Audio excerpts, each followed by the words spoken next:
सबसे पहले ये बात आती है, जब भी आप कभी पाइथन इंस्टॉल कर लेते हो, आप इस जैसे आपने ये कमांड प्रॉम्प्ट ओपन कर लिया। ठीक है, ध्यान से देखना सब लोग।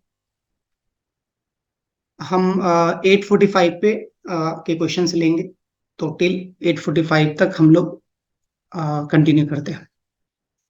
तो सबसे पहले ये देखते हैं कि पाइथन का वर्जन इंस्टॉल है कि नहीं। तो हमने यहाँ पे आया, आपको बताया कि पाइथन का वर्जन ऐसे चेक कर सकते हैं। इवन आप स्पेसिफिकली पाइथन का वर्जन चेक करना है तो -V करोगे तो स्पेसिफिकली वर्जन बस बताएगा, और सारी इंफॉर्मेशन नहीं देगा। ये इसका कब बना था वो सब डिटेल पूरा बताता है वो। यहाँ पे हमें समझ में आया, बट क्या हम यहाँ पे जुपिटर नोटबुक इंस्टॉल कर सकते हैं? आपको जो मैं स्क्रीन पे दिखा रहा हूँ ये जुपिटर नोटबुक है। होप कुछ लोगों को पता होगा जो जुपिटर नोटबुक के बारे में, कि जुपिटर नोटबुक क्या होता है। ठीक है, एक नोटबुक होता है जहाँ पे हम पाइथन प्रोग्रामिंग को रन करते हैं। अब इसके लिए दो तरीके हैं पैसा से पहले। या फिर आप जुपिटर नोटबुक पे रन करो, या फिर आप जुपिटर नोटबुक के अलावा यूज करना चाहते हो तो एक पाईचार्म आता है करके। पाईचार्म यदि नोट करना है तो नोट कर लो। पाईचार्म डाउनलोड्स पे आता है। आने के बाद यहाँ पे आना है आपको, और इसमें एक ऑप्शंस रहते हैं। आप आओगे तो ये प्रोफेशनल वर्जन है, ये हमें नहीं करना है। एक कम्युनिटी वर्जन हमें करना है। कौन सा वर्जन करना है? Community version. तो थोड़ा नीचे आओगे तो यहाँ पे आपको मिलेगा पाईचार्म का कम्युनिटी एडिशंस।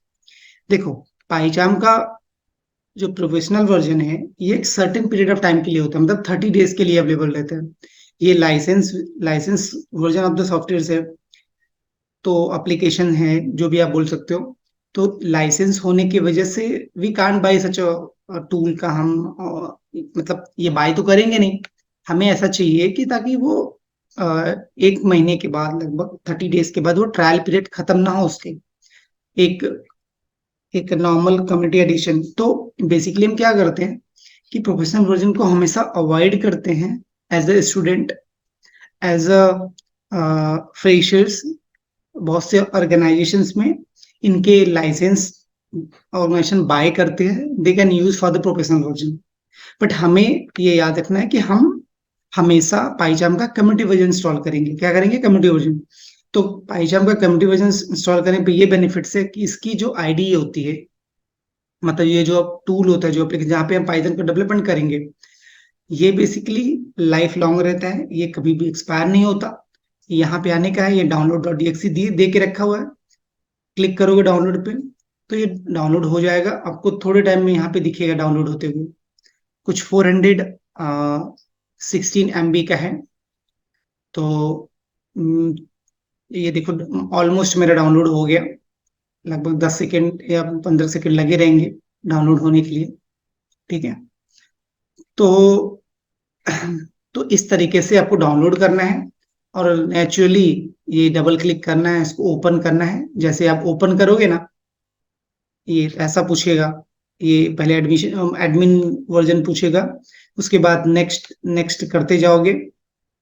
ये मेरे में दो पूछ रहा है बिकॉज मेरे में पहले से इंस्टॉल्ड है, इसके लिए वो अलग अलग वर्जन आपको नहीं पूछेगा। आप नेक्स्ट नेक्स्ट नेक्स्ट करते जाओगे, इंस्टॉल हो जाएगा। ठीक है, तो ये पहला तरीका हो गया कि पाइथन के कोड को कैसे रन करेंगे। यदि जिनको भी इंटरेस्ट नहीं है जुपिटर नोटबुक पे रन करने का, तो वो ये पाइथन यूज कर सकते हैं, क्योंकि मैंने ऑलरेडी यूज करके रखा हुआ है इसके लिए। मतलब ऑलरेडी इंस्टॉल करके रखा हुआ है इसके लिए, मेरे पे डिफरेंट डिफरेंट वर्जन शो हो रहा है। तो पहला हो गया पाइथन। आपको पाइथन यूज करना है तो you can use the Python, you can install the Python, and then you can open the PyCharm projects and you can run, and you can run as a module। Python का जो module है आपको open करना है, page run करना है, और उसको आपको रन करके, तो ये आगे वाले सेशन में मैं बताऊंगा आपको।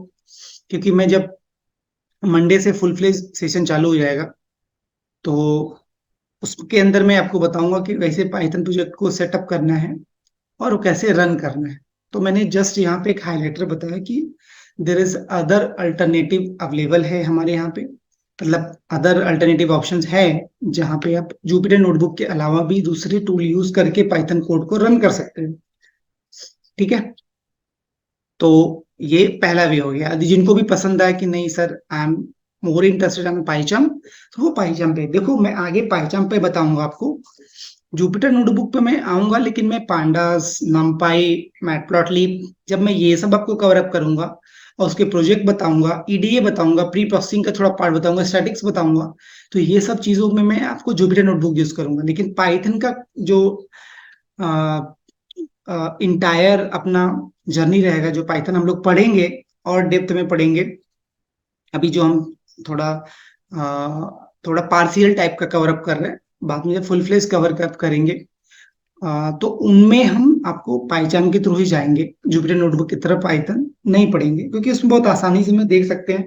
इसमें बहुत मैं बताऊंगा कि इसमें बेसिकली आप देखोगे तो आपको एक इंटेलिजेंस भी मिलता है। मैं ये सब वर्ड बताता हूँ, आगे क्या होता है यदि मैं अभी बताऊंगा तो कंफ्यूजन क्रिएट हो जाएगा आपको।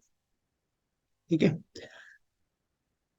वीएस कोड भी अक्षय यूज कर सकते हो, कोई इशू नहीं है। ठीक है तो हाँ, तो सब लोग ट्राई करो, सब लोग टाइम से आ जाया करो। काफी मुझे वेट करना पड़ता है सबका। तो प्लीज गाइज, आप थोड़ा जल्दी आओगे तो मुझे जल्दी, मैक्सिमम 8-5 तक आ जाओ करो। ठीक है। हाँ, दूसरा क्वेश्चन ये था कि आप वीएस कोड भी यूज कर सकते हो। वीएस कोड भी बहुत काफी अच्छा माना जाता है अ, कि फॉर यूजिंग या डेवलपमेंट के लिए पाइथन का। लेकिन बेसिकली मैं सच बताऊं, जितना भी इंडस्ट्रीज में लोग यूज करते हैं, क्योंकि मैं इसी इंडस्ट्रीज में इतने सालों से हूँ, चाहे डेटा एनालिटिक्स हुआ चाहे एआई हुआ, सब लोग पाइथन को ज्यादा प्रेफरेंसेस देते हैं instead of VS code.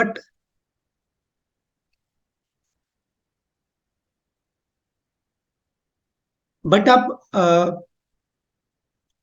VS code भी यूज कर सकते हो। ऐसा नहीं है कि I am not giving any kind of the restriction कि नहीं नहीं नहीं, वीएस कोड यूज नहीं करना है। वीएस कोड भी आप यूज कर सकते हो। लेकिन जो मैं आपको बताऊंगा ना, वो पाइथन पे बताऊंगा। यदि आप स्टार्टिंग में एक ही किसी टर्म एप्लीकेशन को यूज करके, टूल को यूज करके डेवलपमेंट करते हो तो अच्छा रहता है। एक बार आपको चीजें समझ गई तो आप वीएस कोड में करो, स्पाइडर में करो, ठीक है, जुपिटर नोटबुक में करो, या आइडियली भी करके एक आता है उसमें यूज करो, वो आपके ऊपर है। आप फिर कैसे भी कर सकते हो, once you have an experience तो आप कैसे भी चीजों को कर सकते हो। It's up to you total. ठीक है। अब मैं बात करता हूँ यहाँ पे आके कि अब इन्वायरमेंट वेरिएबल क्या होता है, इन्वायरमेंट क्या होता है, इन्वायरमेंट सेटअप कैसे करते हैं, और उनमें हम जुपिटर नोटबुक इंस्टॉल कैसे करते हैं, और फिर हम जुपिटर नोटबुक ओपन कैसे करते हैं, और जुपिटर नोटबुक कैसे काम करता है थोड़ा वो बताता हूँ। इसके बाद फिर मैं आपको आगे बताता हूँ। ठीक है। तो सबसे पहले इन्वायरमेंट वेरिएबल सेट कैसे करते हैं।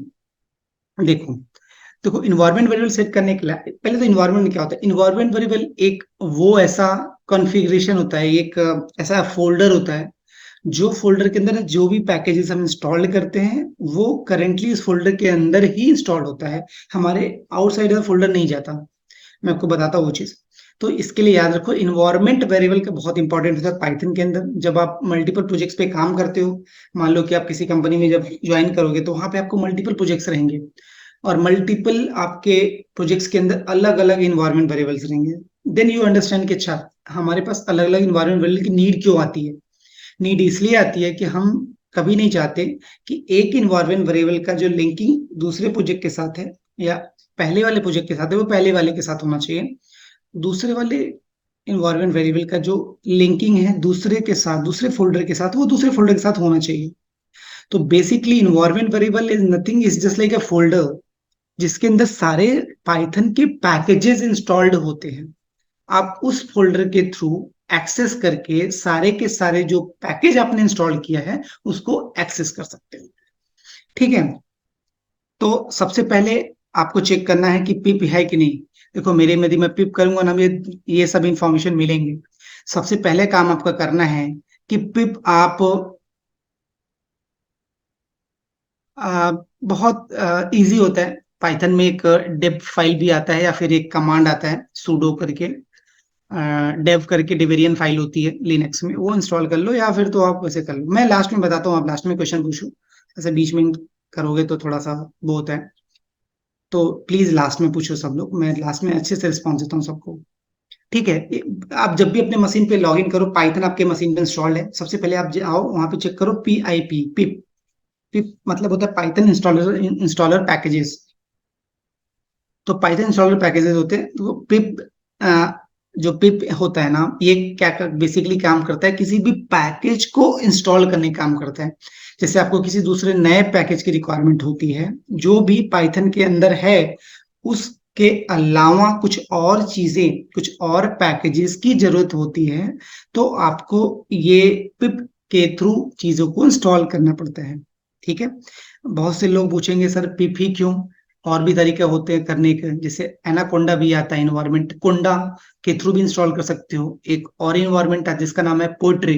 अभी तक पाइथन के अंदर सिर्फ तीन तरीके होते हैं जिसमें आप किसी भी पैकेज को इंस्टॉल कर सकते हो, चाहे वो पिप से इंस्टॉल करो, चाहे कोंडा से इंस्टॉल करो, चाहे पोएट्री से इंस्टॉल करो। ठीक है, तो याद रखना पोएट्री अभी लेटेस्ट आया है, तो पोएट्री के थ्रू इंस्टॉल करना थोड़ा रिस्की सम टाइम हो सकता है, सम पैकेज ना मिले आपको। लेकिन पिप सबसे पुराना है, और पाइथन के साथ ही का सबसे पुराना पैकेजेस इंस्टॉल करने का तरीका है। बेसिकली पाइथन से इंटीग्रेटेड है, तो पिप को लोग ज्यादा प्रीफर करते हैं। बट कोंडा भी लोग यूज करते हैं। कोंडा तो बेसिकली तभी यूज करना चाहिए जब आपको कंसोलिडेटेड नंबर ऑफ पैकेजेस एक साथ आपको चाहिए ना, उन केसेस में कोंडा इंस्टॉल करते हैं। कोंडा बोले तो एनाकोंडा होता है, एनाकोंडा इंस्टॉल करना पड़ता है। The name is called anaconda. आप गूगल सर्च कर लेना, एनाकोंडा पे जाके जब उसको इंस्टॉल करोगे ना, तो बाय डिफॉल्ट आपको कोंडा मिलेगा।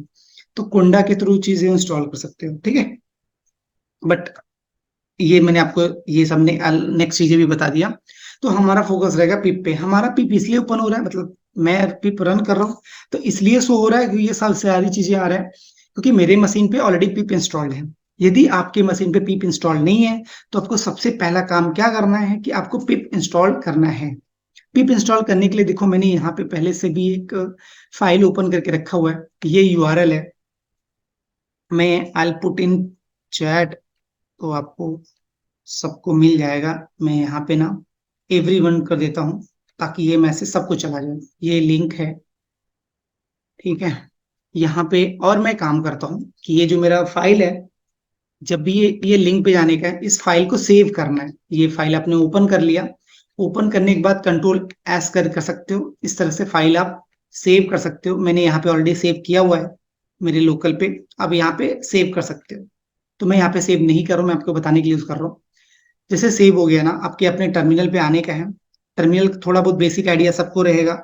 यहाँ पे मैं क्लियर कर लेता हूँ पहले, और मैं बोलता हूँ मैंने डेस्कटॉप पे डाल के रखा है, तो मैं डेस्कटॉप पे जाऊंगा। डेस्कटॉप पे जाने के बाद मैं लिखूंगा पाइथन। अब पाइथन के बाद मैं लिखूंगा गेट पी आई पी। यहाँ पे मैं इंटर मारूंगा ना, ऐसे इंटर मारने के बाद ये मेरा पैकेज इंस्टॉल हो जाएगा।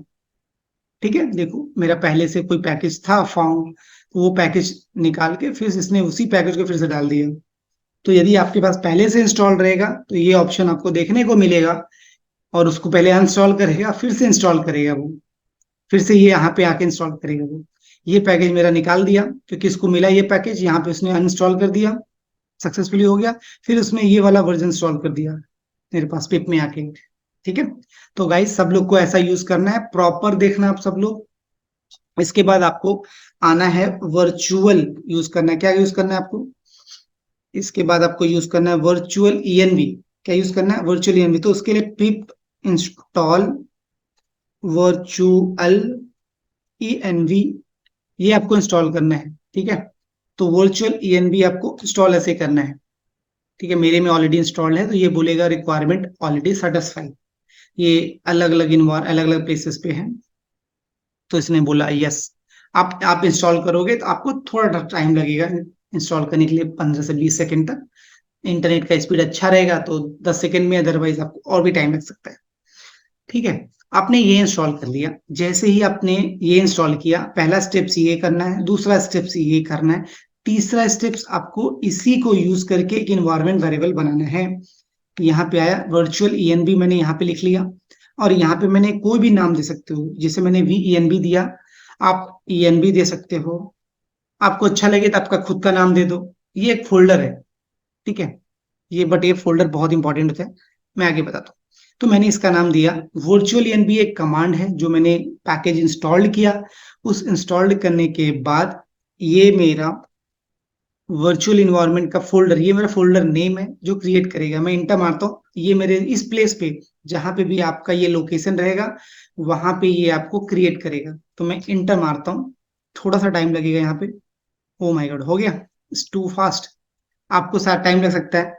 मेरा मशीन थोड़ा सा जीपीयू बेस्ड है। जीपीयू आपको नहीं पता होगा तो गूगल कर लेना।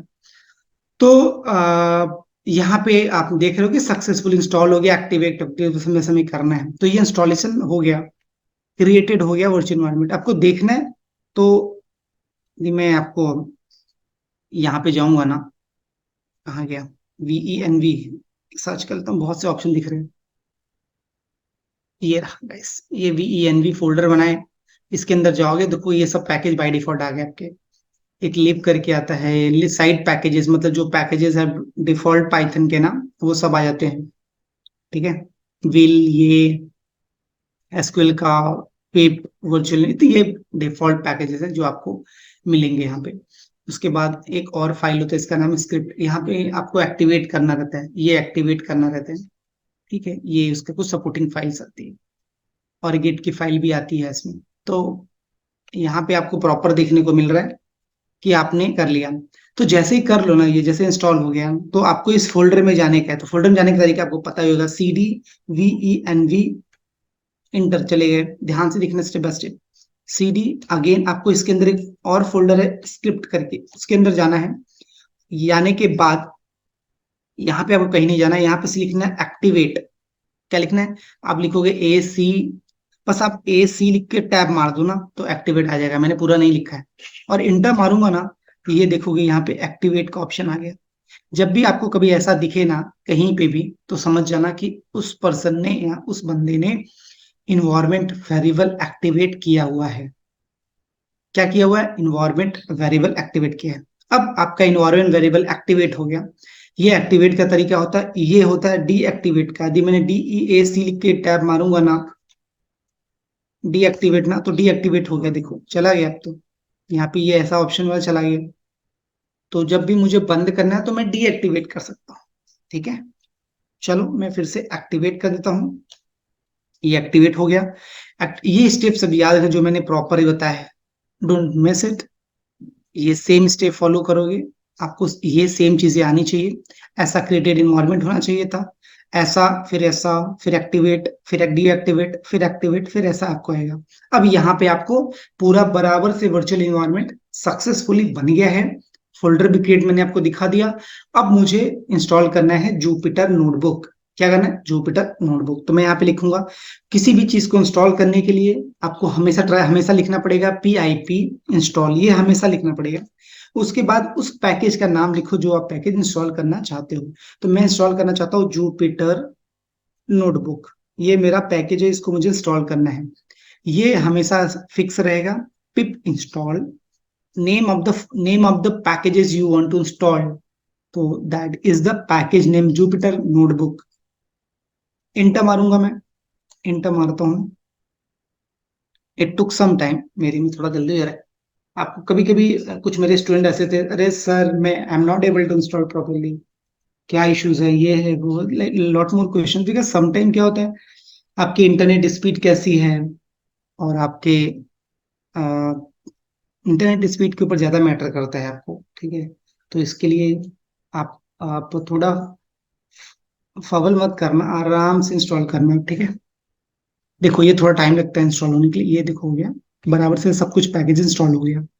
अब मैं, देखो, अब मैं ये जो स्क्रिप्ट है ENV से बाहर निकल सकता हूँ। मैं बोलूंगा CD डॉट डॉट, अभी यहाँ पे आके आप कुछ भी कर सकते हैं। ये इसके अंदर मत करना, VNV स्क्रिप्ट के अंदर आप से बाहर एक बार होने के बाद, एक बार इन्वायरमेंट वेरिएबल सेट हो जाने के बाद आप इससे बाहर आ जाना, मतलब इस लेवल पे आ जाना जहाँ पे आपका फोल्डर था स्टार्टिंग में था। ठीक है, क्लियर एवरीवन। अब यहाँ पे यदि मैं आऊं और मैं आके, अब मुझे जुपिटर नोटबुक इंस्टॉल हो गया, अब मुझे जुपिटर नोटबुक को रन करना है। तो जुपिटर नोटबुक को रन, यहाँ पे आपका मान लो सारा कोड है, तो यहाँ पे आना आपका, याद रखना आपको जहाँ फोल्डर है वहीं पे आने के बाद लिखना जुपिटर नोटबुक। ठीक है, तो मैं यहाँ पे लिखूंगा जुपिटर नोटबुक। तो होप सो, ये एक्चुअली मेरे में ऐसा, आप में सीधा ऐसा पेज ओपन हो जाएगा। मेरे में एक्चुअली थोड़ा सा कुछ इश्यूज है, तो बराबर से ओपन नहीं होता है। तो मैं आके यहाँ पे रन करूंगा ना, ये सेम चीजों को, ये देखो मैंने पहले से किया था, मैंने पहले से किया था ये सब चीजें। एक सेकेंड, ये पहले से मेरे में था, मैं इसको बेसिकली यूज करूंगा। सॉरी, ये वाला यूज करना था। बेसिकली बाय डिफॉल्ट होता है, डोंट वरी, आपको कुछ करना नहीं है यहाँ पे, ये बाय डिफॉल्ट हो जाता है। मेरे मशीन पे थोड़ा प्रॉब्लम है, मल्टीपल इंस्टॉल होने की वजह से क्या होता है कि ऐसा आना चाहिए था, लुक लाइक दिस। थोड़ा अलग दिख रहा है अभी तो, अभी थोड़ा अलग दिख रहा है ऐसा। नया इंस्टॉलेशन किया ना, मेरे में पुराना वाला है। यस, अभी ऐसा पहले ऐसे पूछता है, मैं आपको दिखाता हूँ। ठीक है, ये बोला कर्नल, तो मैंने बोला हाँ कर्नल सेलेक्ट कर लो भाई, ये पाइथन का कर्नल करना है। आपको कर्नल में बहुत से ऑप्शंस आते हैं, ये देखो, आपको पाइथन का कर्नल करना है, सेलेक्ट करना है yes, I am use to Python. देखो ये नया वर्जन है, ये मेरा पुराना वर्जन है। ये देखो पुराना वर्जन कैसे दिखता है, पुराना वर्जन कैसे दिखता है, नया वर्जन कैसे दिखता है। मैंने आप, नया वर्जन ऐसा दिखता है और पुराना वर्जन ऐसा दिखता है। ठीक है, ये आपका ऐसे नोटबुक ओपन होता है पुराना वर्जन में, नए वर्जन में नोटबुक ऐसे ओपन होता है। थोड़ा यूआई यूआई अच्छे से दिख रहा है आपको, एवरीथिंग। तो ये सब चीजें भी थोड़ी आपको अच्छे से दिख रही है। यहाँ पे पुराने वर्जन में ऐसा दिखता था जो मैं यूज करता हूँ, तो आपको ऐसा बराबर दिखेगा। यहाँ पे आके लिख सकते हो आप, जैसे मैंने कल बताया, प्रिंट, इसके अंदर आके हेलो वर्ल्ड, रन। रन करने के लिए मैं आपको सब बताता हूँ सोल्यूशन। यहाँ तक आई होप सबको समझ आएगी। यहाँ पे नया नोटबुक ऐड करना है तो ये प्लस का साइन है, ऐड करते जाओगे। देखो ऐड होते जा रहा है, एक एक सेल, इसको सेल बोलते हैं। और इसको रिमूव करना है तो इसको ये है अपना सीजर वाला साइन, इसको बस क्लिक करते जाओ, ये डिलीट करते जाएगा। अब इसके बाद कोई डिलीट नहीं होगा। ठीक है, ये हो गया आपका कॉपी करने का, कोई सेल का कोई कॉपी करना है, ये आप बेसिकली पेस्ट करते, ये कॉपी ये पेस्ट होता है। ये रन करने के लिए से मैंने यहाँ पे लिखा हेलो वर्ल्ड, को रन दो तरीके से कर सकते हो। एक तो आप यहाँ पे आके रन कर सकते हो, ये जो सेल है ना, किसी सेल को रन करने के लिए ये जो बटन दिख रहा है ना, इस पे क्लिक करूंगा तो रन हो जाएगा। यस, रन हो गया। ये बटन पे रन किया तो आपको ये सेल रन होके एक नया सेल भी बन गया। अब बहुत से लोग बोलेंगे सर शॉर्टकट भी है, तो हाँ शॉर्टकट भी है। शिफ्ट इंटर करूंगा तो भी हो जाएगा, देखना मैं अभी कर्सर कहीं पे नहीं है, मेरा कर्सर यहीं पे है, और मैं शिफ्ट इंटर करता हूँ तो रन हो जाएगा। शिफ्ट इंटर, ठीक है। I use to be shift enter to run the any cell in a Jupyter notebook, ये समझा। तो शिफ्ट इंटर यूज करो या डायरेक्टली यूज करो, ये आपके ऊपर है। अब इनको यूज करके इसको रन कर सकते हो, ठीक है। इतना क्लियर हुआ? ये तो आपको सेल हो गया। अब याद रखना यहाँ पे एक ड्रॉप डाउन है, इसके बाद आपको यहाँ पे इंटरप्ट करना है, मतलब कर्नल में कुछ इश्यूज आ गए, मतलब ये सेल नहीं रन हो रहा बराबर से, या कुछ अनइंटरप्टेड कुछ फेल हो रहा है आपको, तो यहाँ पे आके आप क्या करो कि उस पर्टिकुलर सेल को फिर से एग्जीक्यूट कर दो। देखो यहाँ पे स्टार्टिंग कितना है, 3 है, यहाँ पे कितना है, 2 है, देखना भी 1 हो जाएगा। यहाँ पे मैं इंटरप्ट करता हूँ उसको, हुआ शो। ये कुछ तो प्रॉब्लम तो नहीं दिख रहा, यहाँ के आके भी वही कर सकता हूँ मैं, इंटरप्ट है ना, ये ऑप्शन यही रहता है, या फिर रिस्टार्ट कर्नल कर सकता हूँ। रिस्टार्ट देखो आया कर्नल का ऑप्शन। ठीक है, अब मैं यहाँ पे आके इसको फिर से एग्जीक्यूट करूंगा, देखो 1 मिल गया, इसको 2 मिल गया। क्यों? क्योंकि कर्नल रिस्टार्ट करने के बाद ये कर्नल को इंटरप्ट करता है और कर्नल को फिर से स्टार्ट करता है। तो आप यहाँ पे भी ऑप्शन चूज करते हो, यहाँ भी कर सकते हो समटाइम। यदि ये प्रॉपरली वर्क नहीं कर रहा है, इंटरप्शन में बेसिकली क्या होता है कि चीजों को स्टॉप करके फिर से स्टार्ट कर रहे हो, इंटरप्ट कर रहे हो जो भी चीजें चल रही है, उसको फिर से रिस्टार्ट कर लेना ताकि आपके सारे सेल फिर से रीअरेंज हो जाए। ठीक है, एक बार रिस्टार्ट कर्नल करते हो तो आपके सारे के सारे सेल को जब फिर से रन करते हो तो इनका अरेंजमेंट वापस से नए तरीके से हो जाता है। ठीक है, ये तब यूज करना चाहिए जब आपका यहाँ पे कुछ मतलब अनवांटेड टाइप का चीज दिख रहा है, मतलब बेसिकली आपको कोड रन कर रहे हो नहीं हो रहा है, कुछ प्रॉब्लम आ रहा है, ये सेल में वेरिएबल ज्यादा ले लिया है, मतलब ऐसा कुछ कुछ अजीब सा एरर फील होगा, तब आपको कर्नल स्टार्ट करना है। अब वो क्योंकि आपने कर्नल देखो ऑलरेडी सेट किया है पाइथन का, पाइथन 3 का कर्नल आपने सेलेक्ट किया, तो इस कर्नल को रिस्टार्ट करते हो तो जो भी चीजें प्रॉपरली नहीं चल रही थी उसको फिर से आप री एग्जीक्यूट कर सकते हो। मतलब आपका जो एग्जीक्यूशन में प्रॉब्लम आ रही है उनको सॉल्व करने के लिए हम लोग कर्नल को रिस्टार्ट करते हैं। आप बहुत पहले यदि आप लोग किसी से बिलोंग करते होगे, किसी प्रोग्रामिंग लैंग्वेज से, तो C++, जावा एंड वगैरह जो भी चीजें हैं उनमें से समटाइम, या फिर आप ने कभी ओरेकल पे टूल पे के बारे में सुना होगा, या फिर एसक्यूएल के टूल के बारे में, MS एसक्यूएल टूल के बारे में सुना होगा।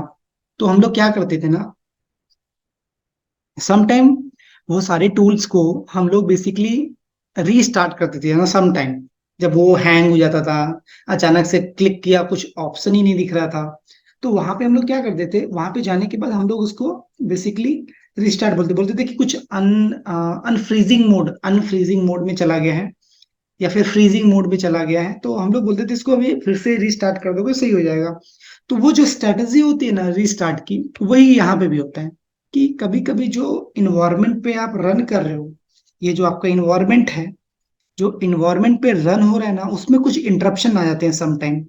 समटाइम इस इन्वायरमेंट पे इंटरप्शन आने की वजह से आपके जो कोड है वो बराबर से रन नहीं होते हैं।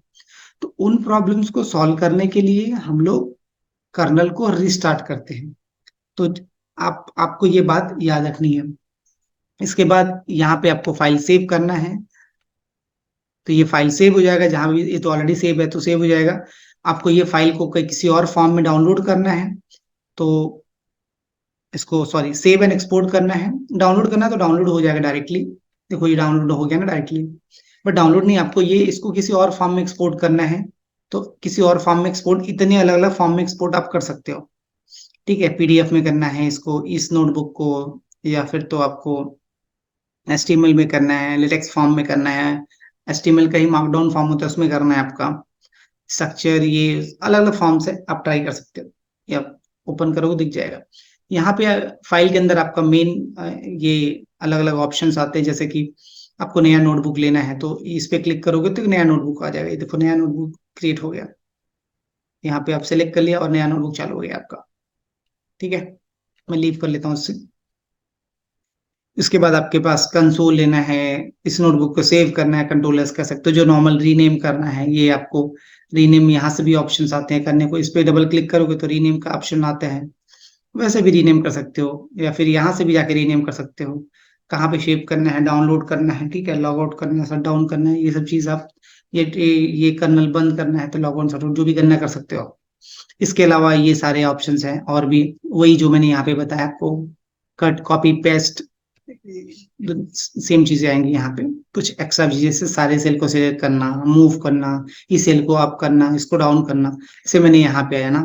तो यहाँ पे आने के बाद पहले ऑप्शंस आते थे ऐसे, पहले ऑप्शंस आते, मान लो ये सेल को, ये हेलो वर्ड्स 2 लिख देता हूँ मैं, और मैं बोलता हूँ मेरे ये सेल इसके ऊपर आ जाना चाहिए ना, ये सेल यहाँ पे आना चाहिए, ये सेल नीचे आ जाना चाहिए। तो यहाँ पे पहले ऑप्शन देखो आता था, यहाँ पे देखो ये वाला ऑप्शन, यदि मैंने यहाँ पे 2-3 सेल लिख दिया, यहाँ पे लिखा मैंने 1, रन कर दिया, 1 रन हो जाएगा, यहाँ पे 2 रन हो गया। अब मैं 2 को ऊपर करना चाहता हूँ ना, तो मैं ये इस पे क्लिक करूंगा ना तो 2 देखो ऊपर चला गया, 1 नीचे आ गया। तो ये फीचर अभी इन लोगों ने इसके अंदर डाल के दे दिया है। ठीक है, move cell up, move cell down. Move cell up करूंगा मतलब किसको, इस सेल को यदि ऊपर करना है तो मूव सेल अप कर दूंगा मैं। कहाँ गया, ये रहा, मूव सेल अप, ये देखो अप हो गया, 2 पहले आ गया, नीचे वाला पहले आ गया। इसको डाउन करना है तो मूव सेल डाउन। यस, ये देखो आ गया वापस। ठीक है, तो सेल को आप इंटरचेंज कर सकते हो, वो डाउन जो भी जहां सेट करना है कर सकते हो। ठीक है, या शॉर्टकट आपको आता है तो शॉर्टकट शॉर्टकट भी दे के रखा है इन लोगों ने, देखो control shift up, control shift down. ठीक है, और ये आप कॉपी करना है, सिल करना है, कॉपी करना है, पेस्ट करना है, ये सब चीजें आप यूज कर सकते हो। ग्रेट, इतना समझ गए आपको। व्यू के अंदर आ सकते हो, तो व्यू, व्यू कैसे करना है, मतलब अलग इस पेज को व्यू किस तरह से करना है आपको, इस फॉर्म में करना है, फाइल ब्राउजर के फॉर्म में करना है, देखो फाइल ब्राउजर के फॉर्म में आ जाएगा। तो मतलब आपको व्यू कैसे करना है इसको, वो है ये पर्टिकुलर को व्यू कैसे करना है। ठीक है, ओपन इसमें करना है, बंद करना है, क्लोज करना है, ये सब ऑप्शंस हैं। रन करना है तो रन करने के लिए शिफ्ट इंटर जो मैंने आपको बताया था कि सिलेक्टेड को कैसे रन करते हैं, एक ऊपर रन करना है, run the selected cell and insert below, मतलब जो सिलेक्टेड सेल है उसको इंसर्ट करना है ऊपर, एंड इंसर्ट द बिलो, मतलब कुछ और भी चेंजेस करना है। इसको इसके साथ रन करने के साथ साथ नीचे रन करना है, ऊपर रन करना है, एक स्टेप्स बाद करने हैं, ये रन जो हो रहा है उसके बाद ये करना है, या फिर ये स्टेप्स के पहले ये करना है। तो ये सब भी ऑप्शन अवेलेबल हैं आपको। उसके बाद कर्नल होता है, ऑप्शंस कर्नल मैंने बताया, कर्नल में बेसिकली रिस्टार्ट स्टार्ट करना रहता है, रिकनेक्ट करना है, कुछ इश्यूज आते हैं तो बेसिकली आप ये सोचो कि जो सर्विस है, जो इसके पीछे जो सर्विस चल रही है, उस सर्विस को रिस्टार्ट करना है, तो वो सब ऑप्शन आपको यहाँ पे चूज करना है। इसके बाद सेटिंग है, सेटिंग में ज्यादातर हम जाते नहीं है, जब जाना है तो आपको जाके थीम्स में क्या चेंज करना है, डार्क लाइट करना है तो ऐसा हो जाएगा। ठीक है, इसके थीम्स वीम्स जो भी चेंज करना है ये आप और ट्राई कर सकते हो अलग अलग तरीके। इसके अलावा और भी कुछ डिफॉल्ट फीचर्स हैं जो आप ट्राई कर सकते हो। ठीक है, आप थोड़ा व्यू लुक शेप अलग अलग तरीके से, और थोड़ा और इसके कॉन्फ़िगरेशन वो सब आप चेंज कर सकते हो by using the settings way. Last में हेल्प आता है, हेल्प में आपको देखना है कि जुपिटर नोटबुक का वर्जन कौन सा है, क्या है, किसने बनाया, तो ये सब चीजें आप देख सकते हो, थोड़ी इन्फॉर्मेशन मिलेगा यहाँ पे। इसका डॉक्यूमेंटेशन चेक करना है तो आप डॉक्यूमेंटेशन क्लिक करोगे तो आपको उसके डॉक्यूमेंटेशन पे लेके जाएगा, ये पूरा का पूरा डॉक्यूमेंटेशन है। ठीक है, जिसको भी यहाँ पे इंटरेस्टेड है पढ़ने के लिए वो जाके इस डॉक्यूमेंट पे देख सकता है। ठीक है, तो ये एक ओवरव्यू रहा जुपिटर नोटबुक का। और जुपिटर नोटबुक में रन करने के लिए एक अच्छी चीज ये है ना कि मैं सीधा प्रिंट ना लिख के यदि मैं डायरेक्टली सिर्फ हेलो वर्ल्ड लिखूँ ना, हेलो वर्ल्ड भी लिखूंगा तो भी प्रिंट हो जाएगा। ये है beauty of the Jupyter notebook. क्योंकि ये अच्छी चीज है ना कि यदि मुझे मान लो बार बार प्रिंट प्रिंट प्रिंट प्रिंट लिखने की जरूरत नहीं पड़ेगी। तो प्रिंट समझ जब मुझे दो चीजों एक साथ प्रिंट करनी, मान लो कि मैंने लिख दिया हेलो, मान लो मैंने लिखा हेलो, इसके नीचे फिर मैं लिख दिया वर्ल्ड, मैं ये दोनों चीज प्रिंट करना चाहता हूँ, देखना ध्यान से, ये दोनों चीज प्रिंट करना चाहता हूँ तो देखो नहीं हो रहा है, एक ही चीज हुआ। क्योंकि सेल हमेशा लास्ट की जो वैल्यूज रहेगी ना उसको ही रन करता है, मतलब रन तो पूरे का करता है लेकिन जो आपको शो करता है वो लास्ट का रिकॉर्ड का करता है। अब यहाँ पे आपको दोनों देखना है, दोनों यहाँ पे देखना है आपको, तो यहाँ पे यूज करना पड़ेगा प्रिंट। प्रिंट क्या है? प्रिंट ऐसा फंक्शन है जो आपको टर्मिनल पे रिकॉर्ड प्रिंट करके शो करता है। रिकॉर्ड को प्रिंट करने का काम हम करते हैं टर्मिनल के थ्रू, इसके लिए हमें यूज करना पड़ता है प्रिंट। आई होप ये यहाँ तक आपको सबको समझ में आया रहेगा। क्योंकि इसके बाद थोड़ा मैं आगे बढ़ता हूँ, ये आपको साथ पूरे स्टेप समझ में आएंगे, जिसको नहीं समझ में आया वो मैं अगेन यहाँ पे जो मैंने इंस्टॉल किया था ऊपर जाके एक बार मैं आपको फिर से दिखा देता हूँ कि यहाँ से मैंने चालू किया था, ये सब करते करते यहाँ तक आया था, इंस्टॉल किया था, उसको रन किया था, और रन करने के बाद फिर मैंने जो भी कल पढ़ाया था आप उस पर यहाँ पे आके एग्जीक्यूट कर सकते हैं। कीवर्ड कैसे करना है तो इंपोर्ट, जैसे मैं तरीका बताया था कि इंपोर्ट कीवर्ड करके भी आप वो कीवर्ड के बारे में जो मैंने आपको कल बताया था वो सब इंफॉर्मेशन यहाँ से आप ले सकते हो। .kw लिस्ट करोगे तो यहाँ पे आपको इंफॉर्मेशन मिल जाएगा। देखो ये ऐसा दिख रहा है ना, यहाँ पे जब मैं प्रिंट यूज कर लूंगा ना ये प्रॉपर एक रो में दिखेगा। तो ये सब बेनिफिट है यूज करने का प्रिंट स्टेटमेंट। ठीक, अब बात करते हैं, थोड़ा सा 2 मिनट बात करूंगा आइडेंटिफायर की। ठीक है, एक और चीज, अच्छी चीज बताना भूल गया मुझे, मुझे ये तो मैंने कोड को रन करो, ये कोड रन करने के लिए ये कोड होना जरूरी है यहाँ पे। लेकिन यदि मुझे किसी और चीज को यूज करना है, जैसे आइडेंटिफायर मुझे यूज करना है, ठीक है, आइडेंटिफायर्स में यूज करना, और मुझे इसको एचटीएमएल में प्रिंट करना है, तो यहाँ पे एक ऑप्शन था मार्कडाउन, ये किया और इसको मैं एग्जीक्यूट करूंगा तो मुझे ऐसा दिखेगा।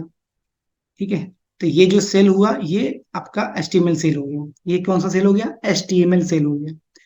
जो मार्कडाउन बेसिकली एक मार्कडाउन एक एचटीएमएल से रिलेटेड होता है लेकिन उसका अलग लैंग्वेज बोलते हैं, लेकिन डिराइव है वो एचटीएमएल से ही।